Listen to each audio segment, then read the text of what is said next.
तर सर्वांना नमस्कार आणि मानाचा मुजरा करून आपण आजच्या व्हिडिओला सुरुवात करत आहोत. तर लास्ट व्हिडिओमध्ये तुम्ही पाहिलं की आपण हैदराबादला आलो होतो.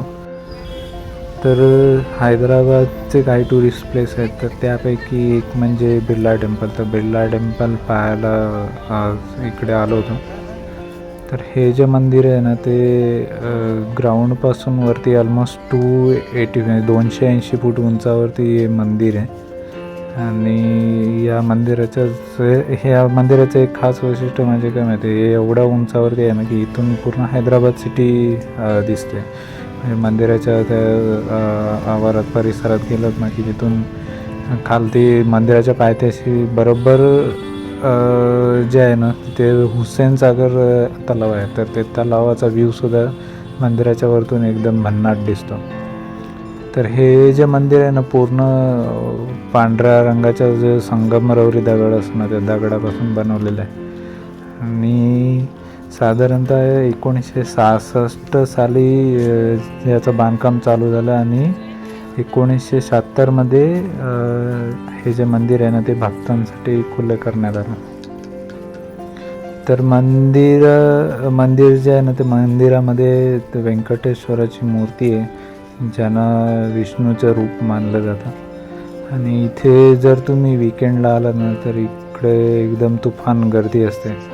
तर मी नेमका आलो होतो संडेच्याच दिवशी आणि पाहू शकतो की 7 वाजले होते आणि 7 वाजतासुद्धा इकडे एकदम प्रचंड प्रमाणात गर्दी होती. तर इकडे जे आहे ना जर इव्हिनिंगला आलात ना तर इकडे एकदम ज्या लाईटमुळे आहे ना एकदम मंदिर जे आहे ते एकदम भारी दिसतं. तर इथे मंदिराच्या आवारामध्ये इकडे पायथ्याला ना इकडे पार्किंगची वगैरे व्यवस्था आहे. तर इकडे गाड्यांसाठी 2 व्हीलर आणि 4 व्हीलरसाठी एकदम स्पेस अशी पार्किंगचा स्पेस आहे.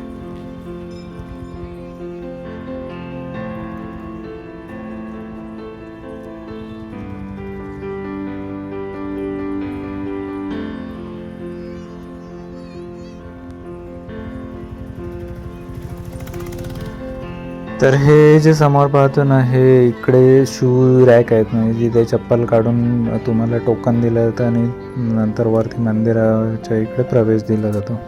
तर एवढं प्रचंड गर्दी पाहून मी तर तिथे चप्पल ठेवणं अवॉइड केलं, कारण चप्पल ठेवायलाच एवढी गर्दी होती की तिथे परत नंबर येईपर्यंत अर्धा तास जाईल, कारण ऑलरेडी लेट झालं होतं. तर विचार केला की इथे ठेवण्यापेक्षा इथे बाजूला ना गार्डन होतं, तर त्या गार्डनमध्ये चप्पल ठेवली आणि पुढे दर्शनासाठी निघालो. तर गर्दी असल्यामुळे थोडं चालायला प्रॉब्लेम येत होता, कारण उन्हाळ्याचा सीझन असल्यामुळे ना इकडे दिवसाचं कोण सहसा येत नाही, कारण पूर्ण संगमरवरी दगडामध्ये मंदिर असल्यामुळे ना ते उन्हाळ्याच्या गरमीमध्ये पूर्ण गरम होते ती लादी आणि त्याच्यामुळे इकडे चालणं अवघड होऊन जातं. तर इकडे मंदिराच्या इथे पोहोचेपर्यंत ना इकडे खालती छोटे छोटे मंदिर आहेत, ज्याच्यामध्ये इकडे दुर्गा माता, हनुमंताचं मंदिर आहे, तर पुढे गणपतीचं मंदिर आहे. तर असे छोटे छोटे मंदिर आहेत. तर इकडचं दर्शन घेऊन जे भक्त आहेत ना ते पुढे जे व्यंकटेश्वराची जी मूर्ती आहे ना तर त्या दिशेने पुढे चालत असतात.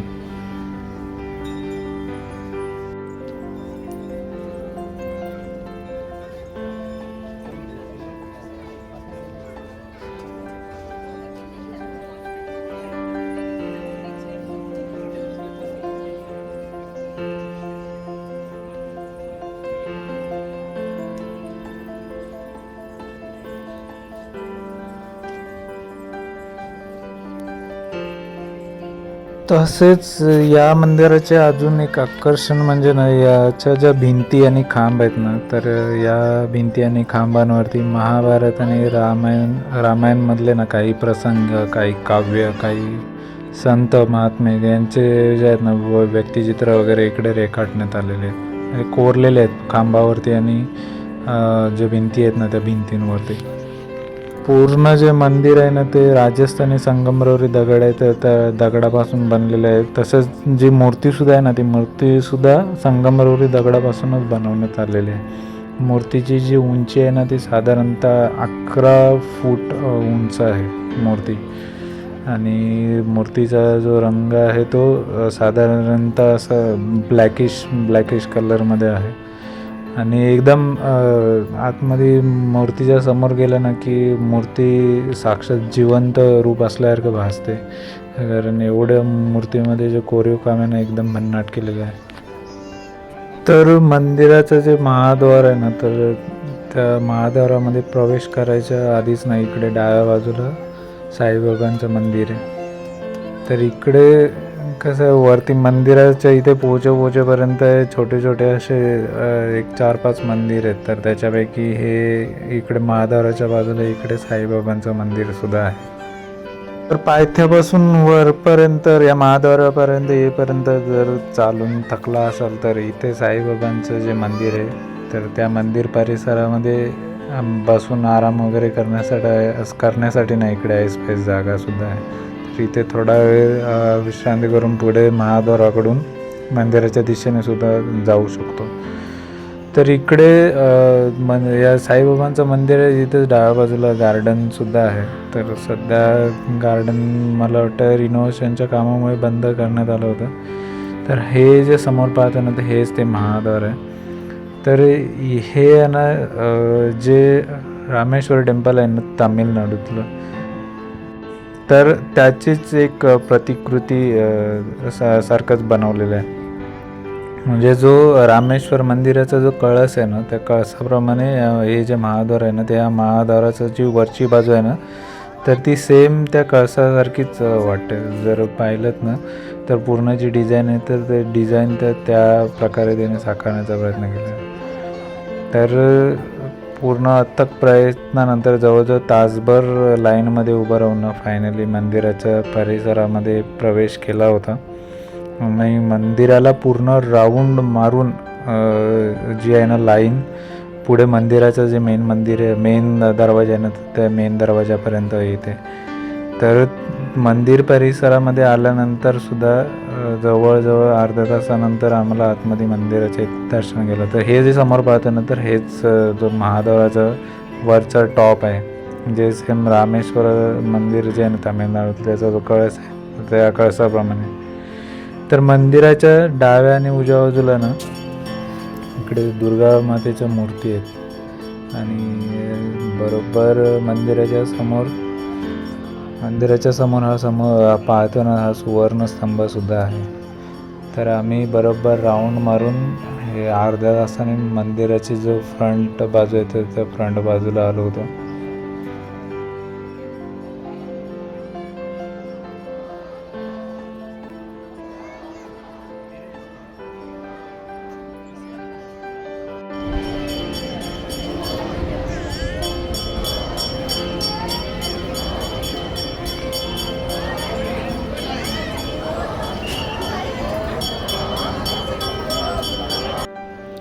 तर इकडून खालतूनच आपण मंदिराच्या दिशेने आलो होतो. तर हा पायथा होता आणि अजूनसुद्धा खूप प्रमाणात गर्दी होती. तरी ऑलमोस्ट 8-8:15 झाले होते तरीसुद्धा एवढ्या प्रमाणात गर्दी होती, कारण गरमी असल्यामुळे दिवसाचं कोणी येत नाही आणि संध्याकाळी कसं जरा वातावरण थंड असतं. तर त्यामुळे जे भक्त आहेत ना ते संध्याकाळचं इकडे यायला प्रेफर करतात. तर इथून आहे ना जे हैदराबाद सिटी आहे ना ते सिटीचा व्ह्यू इकडून चांगला दिसतो, कारण बरोबर मंदिराच्या खालच्या बाजूला डाव्या बाजूला जे आहे ना ते हुसेन सागर तलाव आहे. जिथे तुम्ही जर या बिर्ला टेम्पलमध्ये यायचं तुमचं प्लॅन असेल ना तर त्याच्यासोबत तुम्ही चार मिनार करून बिर्ला टेम्पल करून पुढे हुसेन सागरची सुद्धा सैर करू शकता. फायनली मंदिराचं जे मेन प्रवेशद्वार आहे त्या मंदिराच्या प्रवेशद्वाराच्या इथे आम्ही आलो होतो. एंट्री आम्ही केली होती आणि त्याच्यानंतर तुम्ही पाहू शकता तर एवढी गर्दी अजून मंदिराच्या आतमध्ये प्रवेश करायला होती. कारण सुट्टी विकेंड वगैरे असं काही दिवस असेल ना, तर त्यावेळेला जे भक्त मंडळी आहेत ना, ते इकडे मंदिरात जाण्याचं प्रेफर करतात. तर ही समोर पाहताना ती व्यंकटेश्वराची मूर्ती आहे. पाहिलं तर एकदम मन जे आहे ना, ते पूर्ण प्रसन्न होतं, कारण मूर्ती एकदम अशी जिवंत प्रतिरूप असल्यासारखं भासते.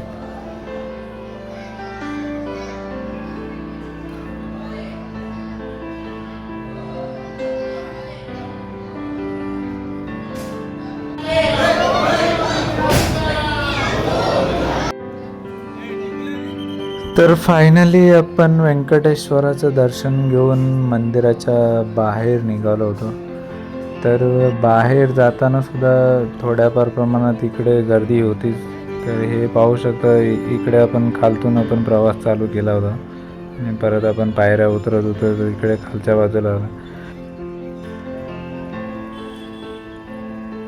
तर व्हिडिओ शेवटपर्यंत पाहिल्याबद्दल तुम्हा सर्वांचे मनापासून आभार. पुन्हा भेटूया अशाच नवीन व्हिडिओमध्ये. तोपर्यंत काळजी घ्या स्वतःची आणि इतरांची सुद्धा. तर इकडे किस्सा असा झाला ना, की चप्पल कुठे ठेवली होती ते काय लोकेशन समजत नव्हतं.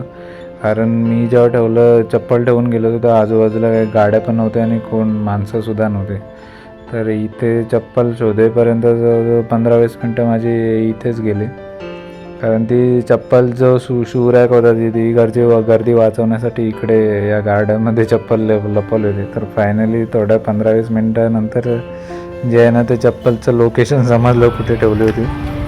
नंतर चप्पल घेतली आणि पुढे नंतर घराच्या दिशेने निघालो. तर तुमची हैदराबाद ट्रिप असेल तर नक्कीच तुम्ही बिर्ला टेम्पलला व्हिजिट करा. तर व्हिडिओ शेवटपर्यंत पाहिल्याबद्दल पुन्हा एकदा सर्वांचे मनापासून आभार. धन्यवाद.